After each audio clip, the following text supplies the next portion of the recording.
note the encroachment, and that's it. Just something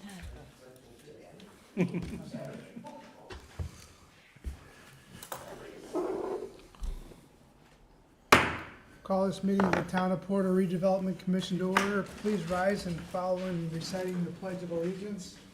I pledge allegiance to the flag of the United States of America and to the republic for which it stands, one nation, under God, indivisible, with liberty and justice for all.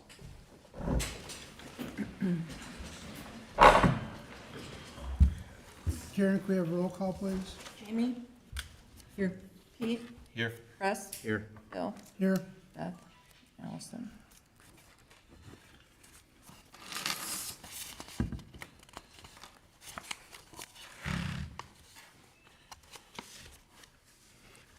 Okay, we have a quorum. We'll move ahead with approval of the minutes, the August 26th meeting. Look for a motion to approve the minutes. I'll make that. You do it. Thank you, Peter. Peter made a One made it, motion. one Do I have a second. second? Yeah, I'll second. Daniel seconded it. Thank you. Any questions regarding the minutes? Hearing none, all in favor of approval signify by saying aye. Aye. Opposed? Minutes approved. Move on to consideration of claims for August and September. Look for a motion to approve the claims. I'll make that motion. We have a motion. Do I have a second? I'll second. Okay, I have a motion, a second. Any questions regarding the claims from August and September? Hearing none, all in favor of approval signify by saying aye. Aye. Opposed? Claims approved. Petitions and comments from the floor. Does anybody here like to bring something forth? Step up to the lectern and state your name and address for the record. Tell us what's on your mind.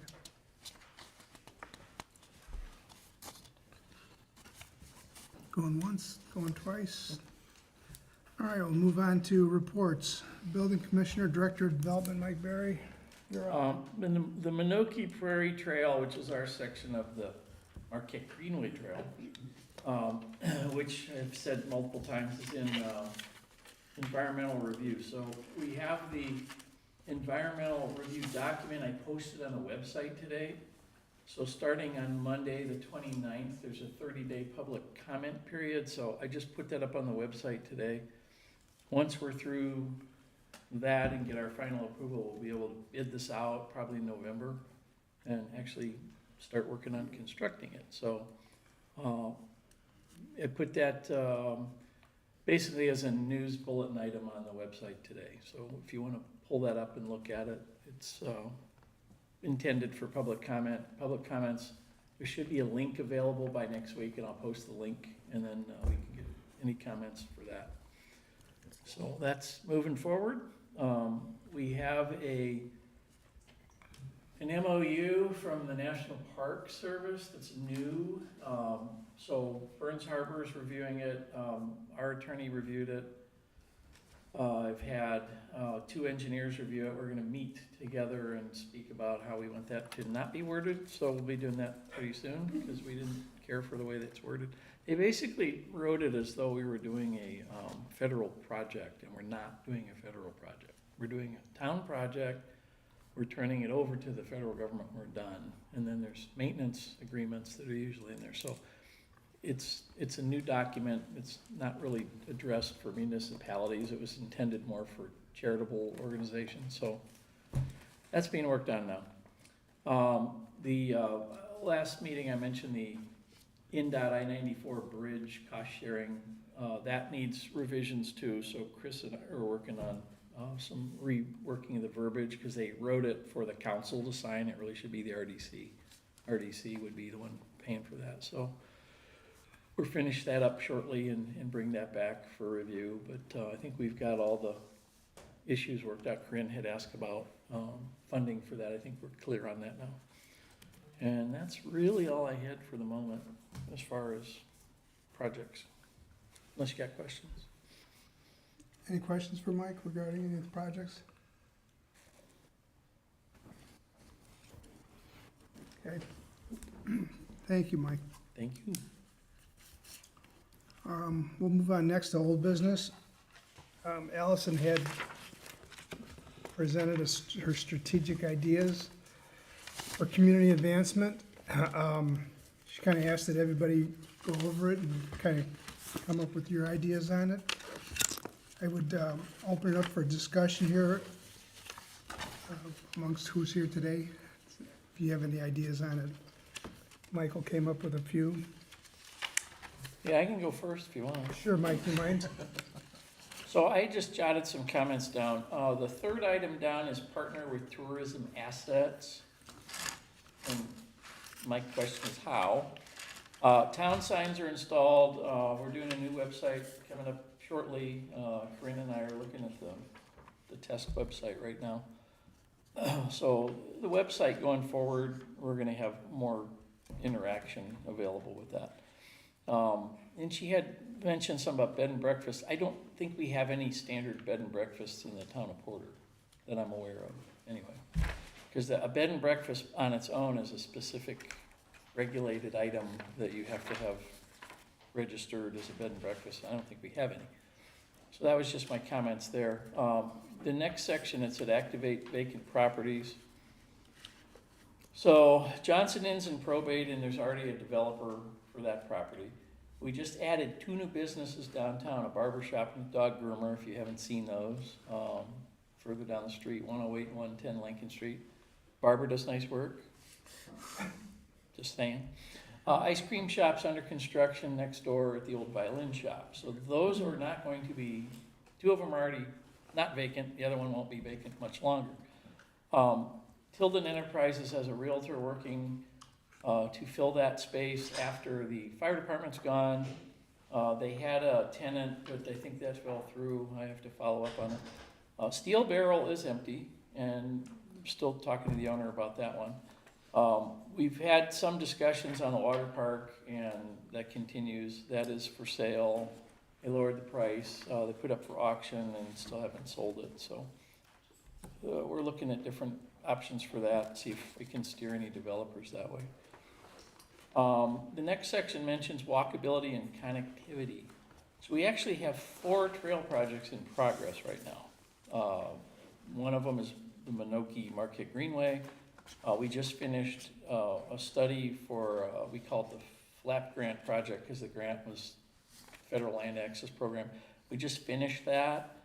We've got a couple other things. Rob Mallinger, Brian and I are working on a master plan. There's a trail section that goes over the bridge up on Waverly Road that we just talked about a minute ago. There's a couple other pieces. There's a grant, Lilly grant is out. They have a project called Project Thrive. They just awarded that to engineer today. And our part of that project, which I believe is I think it's $20 million they have to spend. Our part of that's going to be taking the Waverly Road section to phase 2 and doing some more design work on that. Hopefully we can get that roundabout done first at 12 and Waverly, which is the biggest item for safety, is to try and get that done. So that just got awarded today and we're gonna start talking to them about that. But there are literally 4 projects going on right now that I'm working on. So that's going on. The next section talks about green streets and pocket parks, and it's ESC, not EDC. We do have recommendations from the Environmental Sustainability Commission for landscape ordinance. I just have to finish drafting the ordinance because we're working on multiple ordinances. There's a section down there that talks about Youth Leadership Council. I think that's a great idea. I have had somebody ask me about an internship and whether I wanted an intern working with me. I haven't decided if I want to do that yet, but we have had that request. So if there's a different department that's interested in an intern, we can talk about that.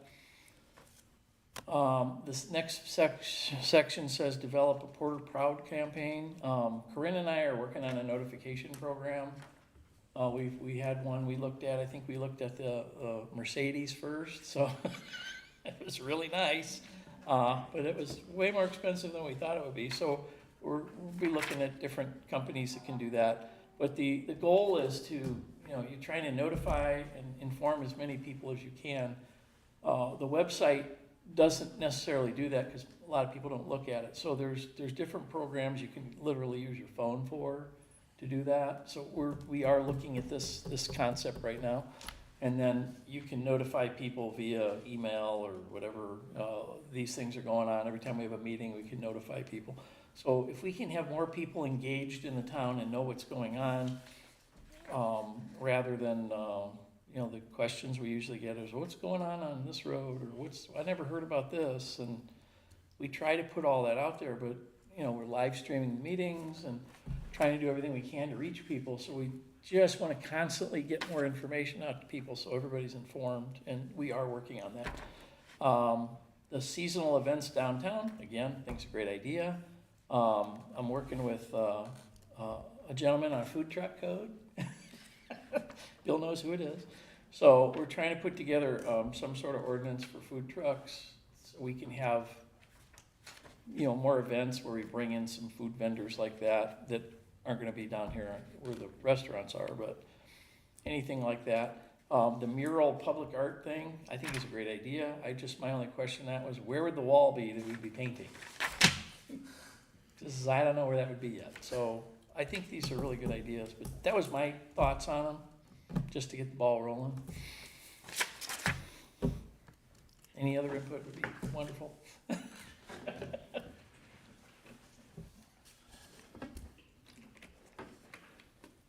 I think, so my thoughts are, there's a lot of good points she makes here. Establish a small business growth program, sounds great. I think the big thing is from bullet point 2 here was to see what we could do with vacant or underused properties in town. I know you mentioned a few of them already, Mike, and how we could promote to try to get those buildings, some businesses in there. Partner with tourism and chamber, and that I think also partner with the tourism and chamber of commerce might be helpful on that. Chamber has the list, Forum has the list, Right. so they all have that already, and they're always, when people call in and they're looking for property, they have the same list I send everybody. They have that, so Yeah. it's out there. The part about, support of youth and workforce development, that sounds great, but like you said, I don't know how we could really implement that too much within the town, except for getting Mike a intern, follow him around, shadow him. Maybe Karen wants an intern too to help her with I think it's a great idea, the idea of hosting seasonal events. I'd like to see us promote a couple more things without putting too much taxation on the park department, but I'd like to see possibly a car show down in the park next year, going forward. And I think it'd be a much nicer venue than Broadway is in Chesterton if we did it. There's shade. And combine that with possibly, some food trucks and stuff and maybe some entertainment and make once for the summer event, a little bit larger event, and some way we could probably work in some fundraising with it too. So, and then public art sounds good. They had something similar to like how Chicago did the Cows on Parade, something like that. You get the kids in art class and stuff involved, something like that on a smaller scale in town. I think I'd like to see something. That's my thoughts on that. Yeah, like the garbage cans in Chesterton or something. Doesn't have to be a wall. Would be great if we had one, but Right. to Mike's point, which wall? Right. Michigan City has a lot of art downtown. That was a big push there for their Friday events. There's Their a lot of first art Fridays. downtown. So I think there's a way to do that. There's a lot of artists around here, and I'm sure we can get enough people to contribute towards something that would be interesting. We used to have the art fair over here years ago when I moved here. So, something like that. I've been involved in public art initiatives in another community. One of the biggest things that would happen is that as those murals faded or started looking shabby, it was really hard to keep that up. Yeah. And has to be a consideration. It's gotta be some guardrails for that because it can start looking bad. Yeah. No, I'm sure you don't want they look bad when they start peeling and. And Michigan City's facing some of that already. There's some of them that are just, you know, Yeah. so. Yeah, I don't know the answer on that one.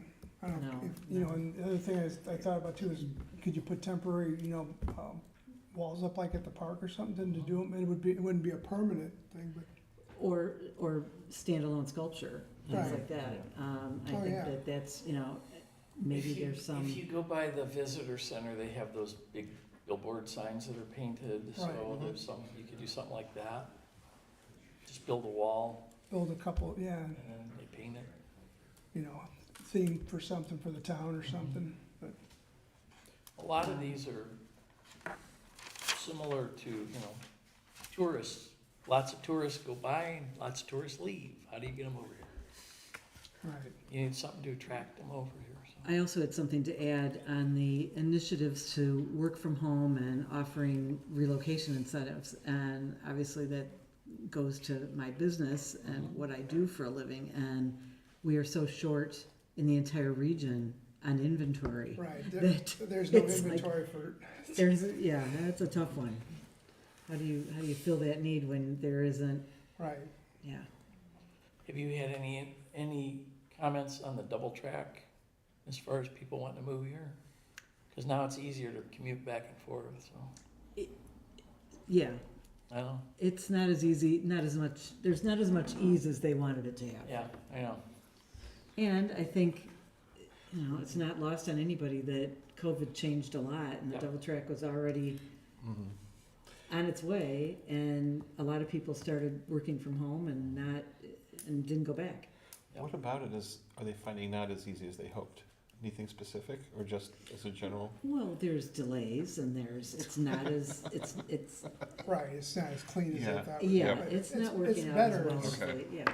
It's still like, the Right. commute's just over Okay. an hour from where it was like an hour, 20 minutes, hour, 25 minutes, but, yeah, So nothing we can easily address. No. that's Nick Keith, not our. Yeah, exactly. Yeah. So anyways, I don't know if there's any more discussion. I was gonna ask to table it until, the next meeting since Allison's not here, and we could continue this at the next I would meeting, like to do that too. Yeah. if everybody's in agreement with that.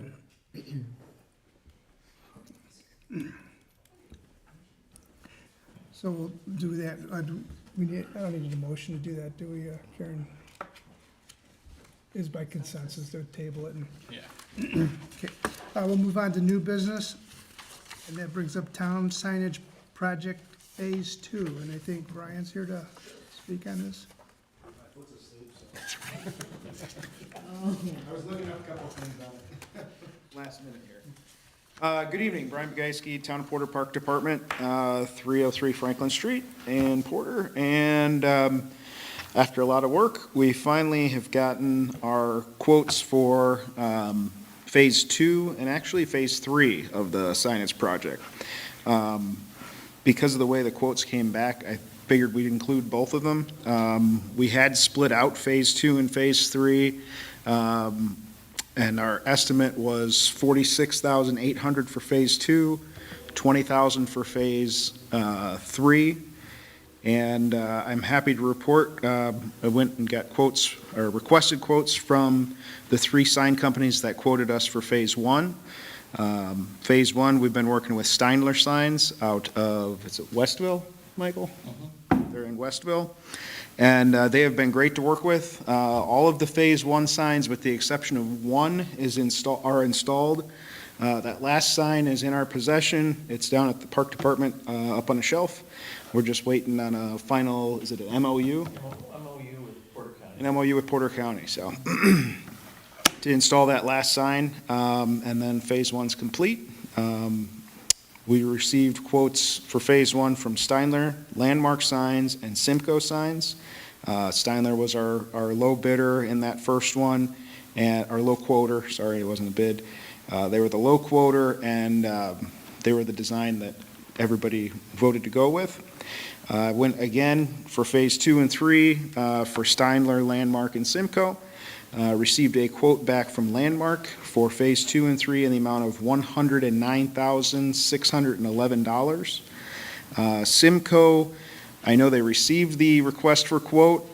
They asked a few questions about it, but they never did end up sending a response with an amount.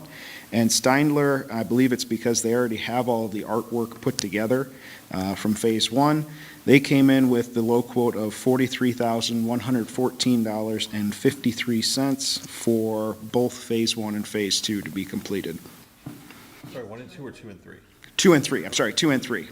So that would complete the project. That'd be every sign that we had originally asked for. And that would be install as well. I will note that because we were waiting on 2 of the signs from Phase 1 to be installed, we do have an outstanding bill with them for $3,700 for the remaining Phase 1 installs. One they've already done. Like I said, the other one's sitting on the shelf waiting for that MOU. But it would be my recommendation to go ahead and approve Steindler to move forward with Phase 2 and 3 if the Redevelopment Commission feels that that is a fair cost. I'd be happy to answer any questions, sorry. So if I'm understanding right, the staff estimate here was only for Phase 2. The staff estimate that you have, yeah, I went back and looked at it really quick, so So the actual staff estimate for the 2 phases was closer to 66,000. 66,000, yeah, And so Steindler is coming in at 43, correct. and you seem very happy with their work and the quality of the signs. Extremely, yes. That seems like a no-brainer. Exactly. It's like, okay. Well, that's why I went back and looked at everything from Phase 1, and Steindler and Simco were similar in price, but that was based on their being the original designers of the sign. Now that we've kind of got our sign design, and Steindler was the one that put it together, they already have all that worked out already, and so they don't have to include that cost. Whereas Simco or Landmark would have to basically start from the ground up.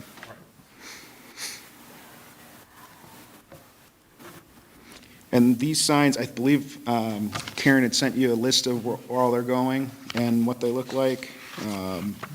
Again, and I'll note that How many signs is there total, Brian? Do you- total number, yes, Just added 22 signs. Yeah. And some of these are very large, some of them are small. The one that goes on the fire department is actually quite large, it's quite long.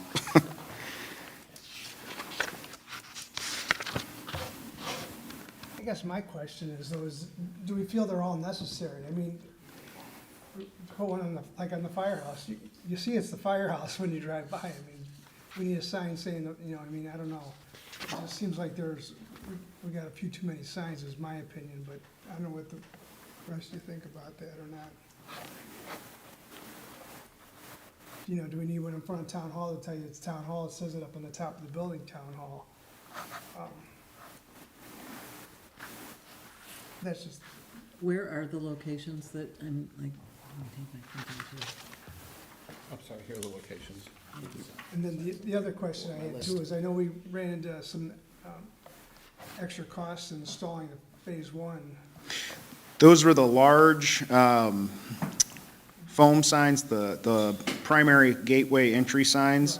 Everything that we're doing is either on town property now or are going to be within the right-of-way. So we don't anticipate any problems. We don't anticipate any problems. And the ones that are going in the right-of-way, that are secondary and tertiary entry points, are small enough that if there is an issue, we can just shift it to the other side of the street, move it up, move it back a couple, 50 feet or something. I do too. I think I like them. Same, I think. I like the cohesiveness. Thank you. That's what I was trying to struggle with Yeah. there for a second.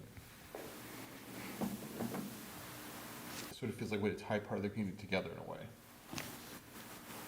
Kind of like we're trying to do with the frontage signs in different places.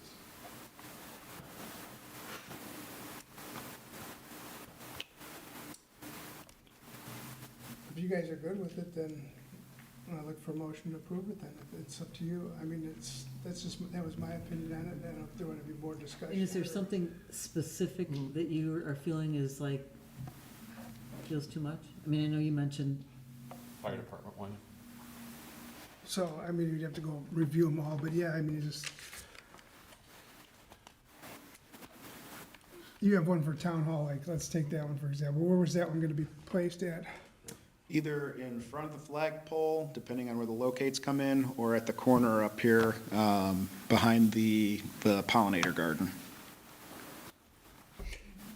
You know what people ask me like multiple times per week, where's town hall?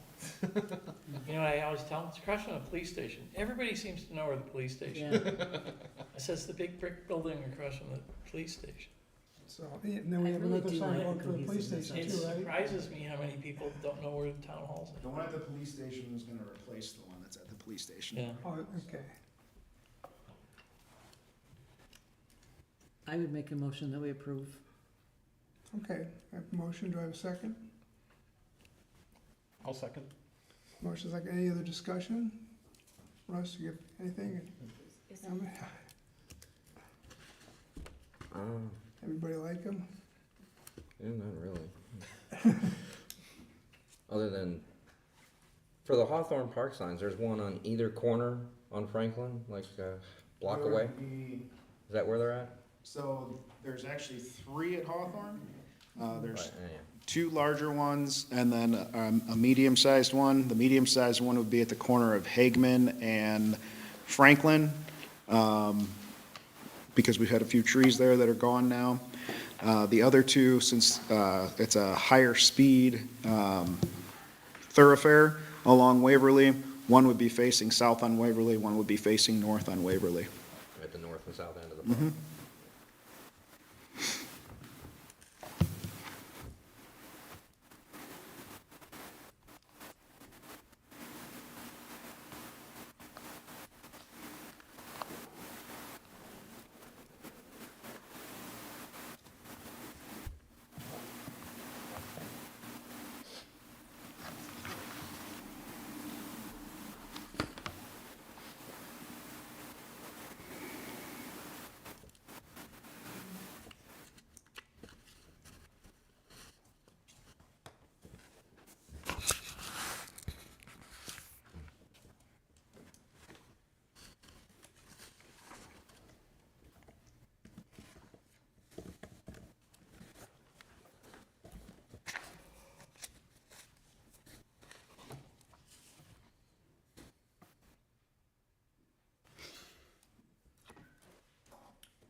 Brian, is there do we have a deadline on this or anything's pressing?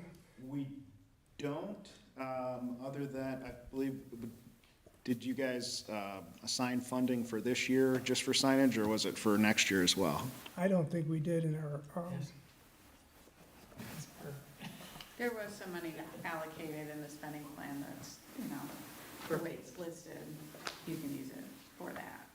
I would just, you know, make a note, like, how many signs may not be within the TIF area, and justify why you're paying for those with TIF funds if they're not in the TIF area. Like, they direct traffic, they attract visitors, et cetera, that kind of thing. But next year's spending plan is not done yet.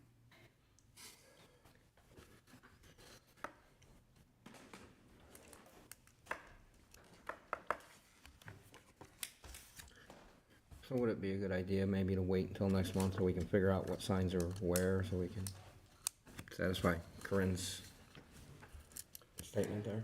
well, you don't see an issue with if they're not in the TIF district though, right? You just have to justify why you're paying for them, right? Is that what you're saying?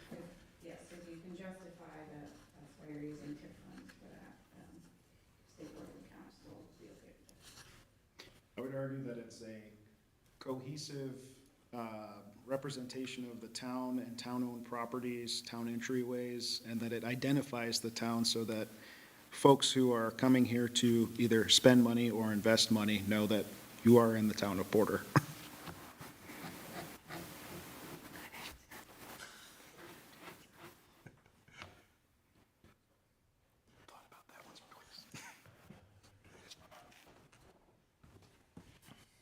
We need one to welcome you to Porter Beach.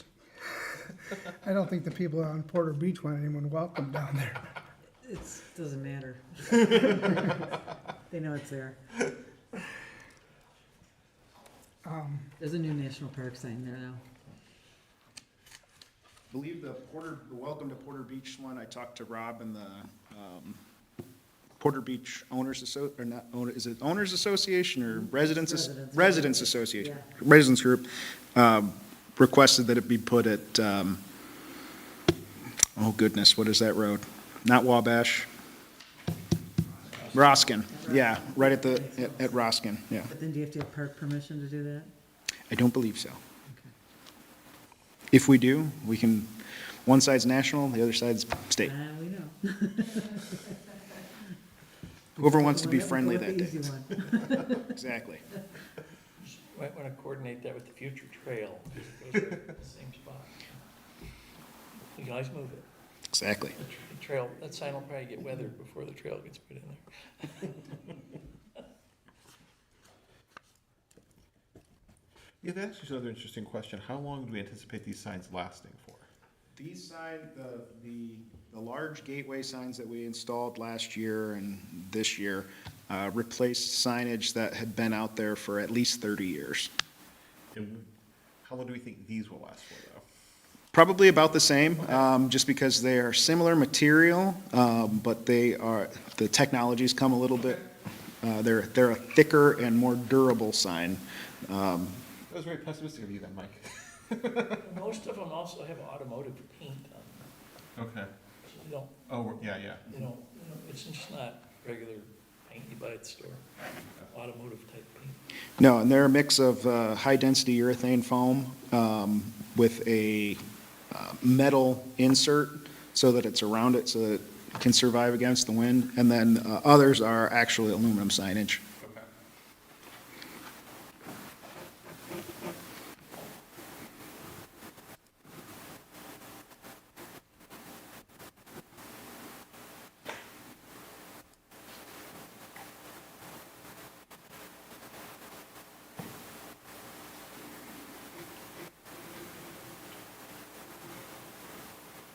Would it set people's minds at ease a little bit perhaps to go through and identify which are in the TIF areas and which are not, and then make sure that we feel comfortable? I know Brian's, to make sure we feel comfortable at least saying that we have a good reason for putting the other ones up, with that, between now and then? And can anybody on your side, Mike, help us with identifying which ones are in the TIF and which are not? Or can Well, I think the easiest thing would be to just pull up the economic development plan, read the language in there, because the language is gonna say it's okay. So Okay. you don't have to identify where you're in a TIF area or not, it's just the language of the document. Okay, And I know it's in there, I printed it right now if I run into it. Or you could approve it pending review of the economic development plan Okay. documents, but it's covered in all the language that's in there. You don't have to be in the TIF area. gotcha. Similar to the trails, Okay. paving roads and stuff like that.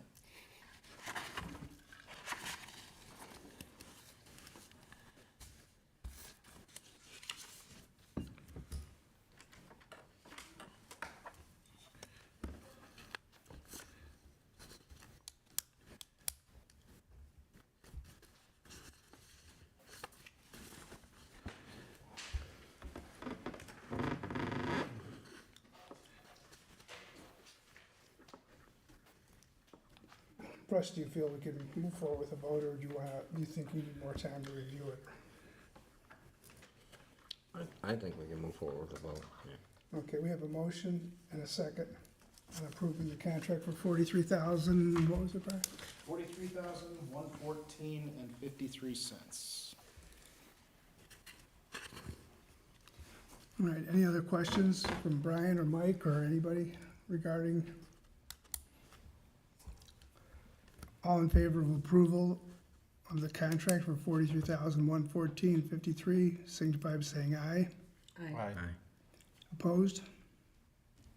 Okay, Thank you very much. I will let them know the good news, and they can start putting them together. Appreciate it, thank you. all right. Move on to seasonal part-time firefighter update. I think that would be you, Jay. Good evening, everyone. I just wanted to take this opportunity to kind of go over the part-time staffing that we did this last summer that was funded by you fine folks that made it happen. We elected to do from the Tuesday after Memorial Day to the Friday that fell before Labor Day, which was roughly 70 days of staffing. Firefighters on station Monday through Friday, with the exception of those holidays, 8:30 to 4:30 p.m. The only exception of that was 4th of July weekend. We had staffing on the Saturday and Sunday, the 5th and the 6th. So it was a very successful program. I'm just going to get the bad part out of the way and then go into all of the good. We did have one bad issue. We did have a fire truck that was damaged in the course of a training session while the part-time staff was on station. That was an unfortunate event, but that was the only bad. Granted, it is an insurance claim, but it was unfortunate. The good, we had 16 trained and experienced firefighters, most of them being emergency medical responders, EMTs, or paramedics that were on the part-time list from fire departments across Porter County.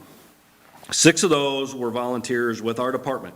However, out of those 6, each of them worked no more than 3 shifts, with the exception of one who worked roughly 1 shift a week. They chose not to participate. I'm not sure why. Some of them was their work schedules. They couldn't get away from work to do it. But none of them had any complaints as not getting any hours or anything of that such. During that time, that 70 days, we ran over 115 emergency calls for service with an average response time of under 2 minutes. This included major medical calls, vehicle accidents, and fires. So in comparison, and I don't like doing these comparisons because it can make it sound like it reflects poorly on the volunteers, and that is not the reasoning, but that 2 minutes included the fire engine getting out the door, not my time. On average, it takes 4 to 5 minutes for the volunteer fire engine to get out the door, so that time is cut in half. During the daytime, that fire engine may not get out the door, and it may just be me, and I may have to call for help from a mutual aid department. That is the nature of a volunteer fire department. So we did not have that issue while we had that staffing. Skilled part-time firefighters, by I mean skilled in the trades, I guess is the best way. I had guys that were, I had one guy, he ran his own construction company, so he was working, days that he wasn't in a shop. I had a guy that was a shade tree mechanic, things like that. They put in over 60 hours of directly working on something, whether it was repairing a small engine, fixing something in the station, repairing a truck. They spent over 60 hours doing that. That's roughly $6,000 in labor that we saved if we would have had to send these things out for repair. Things that, unfortunately, I don't have guys that are capable of doing. Working on a small engine and carburetors is a trait that is hard to find nowadays. Needless to say, all of my small engines are running amazingly right now. Firefighters, the part-time firefighters spent countless hours training with each other and with the volunteers. The volunteers would come down to the station and take the opportunity to learn from another face, from another experienced person that was on a fire department somewhere else. Most all of these part-time guys and gals they were all firefighters from other departments. The majority of them were full-time fire departments from the full-time departments in Porter County. While this program was going on, we had 3 firefighters that were getting ready to start and started at the fire academy. They would often come down to the station, and the guys and gals on station for the part-time crews would spend many hours prepping them to start the fire academy and going over the skills that they were learning in the fire academy. We also had firefighters, our volunteers, that needed to train to become qualified as driver operators, that the part-time guys spent many hours working with and qualifying them on the fire trucks as driver operators. One of the other big things is the staffing, they conducted equipment checks every day. So basically what an equipment check is it goes through a piece of apparatus, a fire truck, from top to bottom, from air pressures in the tires to the oil in the small engine generator, batteries on the hydraulic tools, making sure the air packs are optimal and full batteries, full of air, just everything. It's a complete status check of the truck to make sure it's response ready. They were doing that every day. They were doing a piece of equipment or a piece of apparatus and all the equipment on it. This saved the volunteers from having to come down one night a week to do this themselves, as we have to make sure that obviously that stuff is always response ready, which is continually checking it. This gave all of the volunteers a month off of one more night. They didn't have to come to the station. And it's a 2 to 3 hour process to go through every piece of equipment in the station. So that gave them that summer off. Couple positive PR things. Just the coincidence of having a fire engine on the road and guys on station. We had a crew that was able to assist a citizen that had a flat tire, was stuck on Highway 20. They were able to get pulled off the road. This poor lady was a nurse and trying to get to a client and could not get her spare tire, or could not get the tire off the car. The crew saw that she was having issues. They stopped. They were able to assist her, get her on her way, actually get her to one of our local businesses to get a new tire put on there. We actually assisted with a wildlife rescue right across the street from Town Hall. We had a raccoon with his head stuck in a jar. So we were able to help with that. We did have a mother that was stranded on I-94. She was pulling a camper, and the camper came detached from the truck. She had 3 young children with her. Kind of the weird story to that is obviously we'd have helped her, but we're having a busy day that day, and we were actually clearing a crash on 94. And while we were clearing the crash, we were dispatched to another medical call. Having that crew allowed me to stop and help with the mother while the engine crew went and handled the medical call. Being that engine wouldn't have been in service that day, I wouldn't have been able to stop because I would have been going on to the next call. So lots of little things like that happened a lot. Kids stopping by the station, able to do fire station visits. So lots of good PR on that, not to mention, again, being there for when those emergencies came in. One of the questions that I got a lot from town council members and some members of this board was a concern about the morale of the volunteers, which was an understandable concern, and it was something that I had discussions with my volunteers prior to this happening, because it's not something that I wanted to do. I don't want to hurt the people that keep this department alive and keep it going and do such a great job. And I'm happy to report that I did not hear one negative thing about the entire time.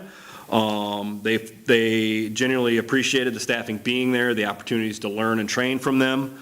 I actually had guys that were on the part-time roster that chose not to sign up for a day, but still came to the station and rode the engine with the crew for the day as a volunteer, just to be there with the crew and learn from the crew. They weren't concerned about taking the spot of pay for the day. Even when the 4th of July weekend came up, I wanted to have staffing. Typically, the 4th of July weekend, we're super busy for obvious reasons. So I had some discussion with all of the part-time staff that were members of the department, and they actually chose to not sign up that day and allow the other members or the other part-time crew staffing to take the 3 spots each day. So instead of taking from the volunteer pool, we actually gained 3 people that day and still had the volunteers on station. So we gained people instead of taking one from the volunteer pool, which allowed us to have the engine staffed even when we were running to the beach for a medical call or to the state park for something. I think we had an assisted portage for a dive call. Allowed us to keep that engine in service that entire time to handle other emergencies while we were running all of the crazy 4th of July stuff that we usually get. So it worked out really well.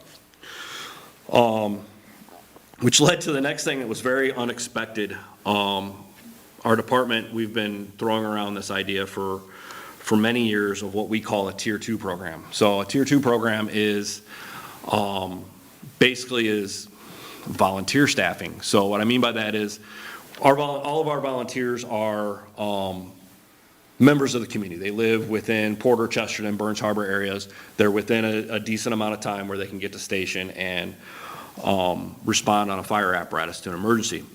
Tier 2 program brings people in that are outside of those areas that aren't capable of responding when the pager goes off for an emergency. They come and they spend time on station. So they're figured out a little different. Like volunteers have to have a percentage of calls to go on. The Tier 2 ground people have to meet a number of hours they spend on station. So basically unpaid staffing. We've been trying to do this for years. We always have firefighters from throughout the county that are kind of interested in doing it because Porter, our department is unique. There's not many departments you go to that has beaches and trails and 20 and 12 and I-94 and the variety of calls that we run. We're kind of a unique department, which again makes it hard to be a volunteer department as unique as we are. The many aspects that we have to learn and the call volume that we have, we're kind of getting an attraction, but not everybody lives in an area that can respond to those. But it's always one or two guys. It's never really enough to really get the program rolling. Well, after this, I had 5 of the part-time people that decided they wanted to stick around and do the Tier 2 program. So we were able to get our Tier 2 program up and rolling, which then means that these folks that were here in the summer are now coming down and spending roughly 8 hours a week to 8 hours every other week on station as volunteers, staffing the station, different times a day. It's usually afternoons now. It's not always 3 of them. I had one that did the day shift on Monday and then one that did the evening shift on Monday also.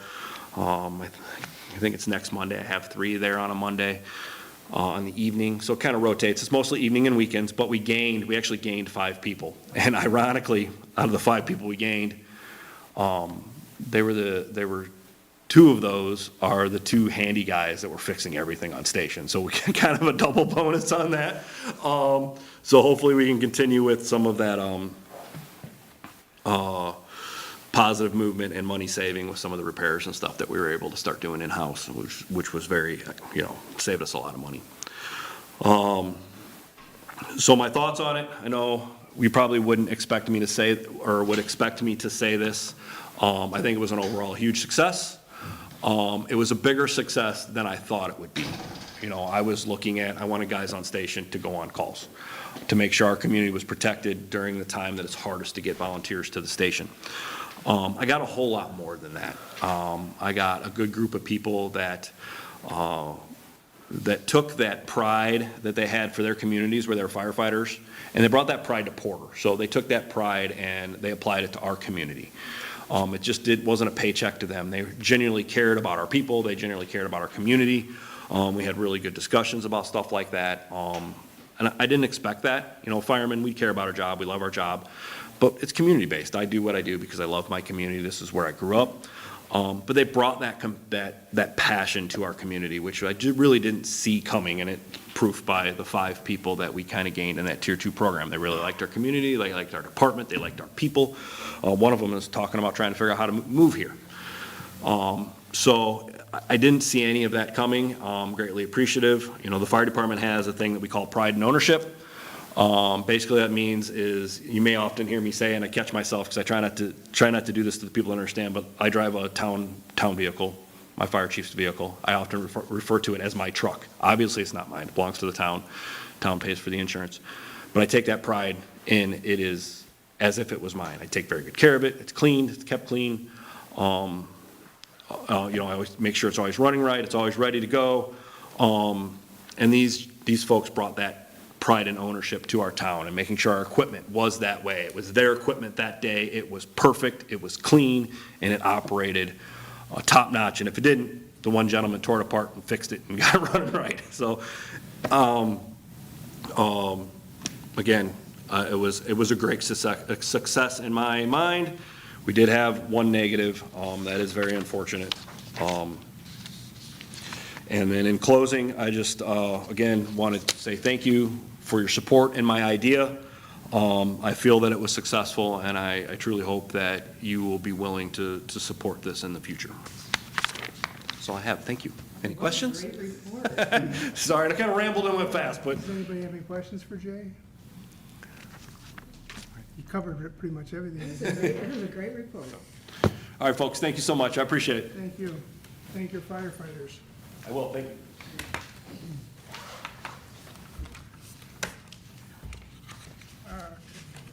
Commission comments, anybody have any comments? This weekend on Saturday, the Westchester Township History Museum is doing a Porter history hunt. It's kind of like a scavenger hunt. It's from 1 to 4, and it starts over at Hagman. You get your first clue, and it just takes you to different historical buildings in town. They say they'd like you to start by 3. It's just something if you're interested in Porter history, or, you know, let people know. One of the stops is at the park. Mhm. Hope I didn't spoil it. Sounds interesting. What was the date and time again? It's this Saturday from 1 to 4.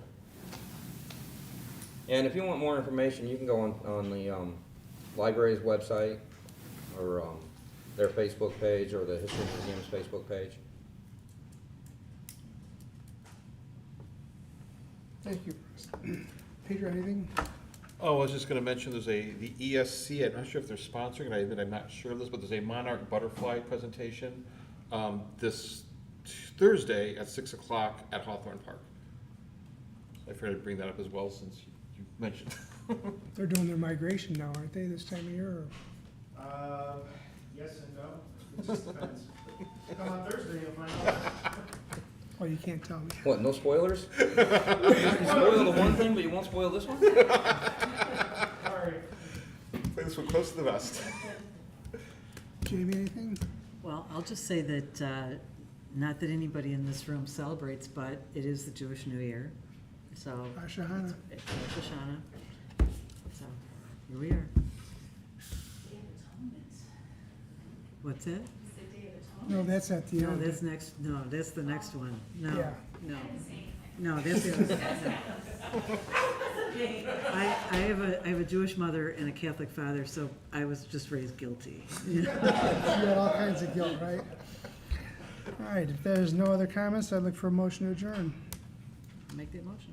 So moved.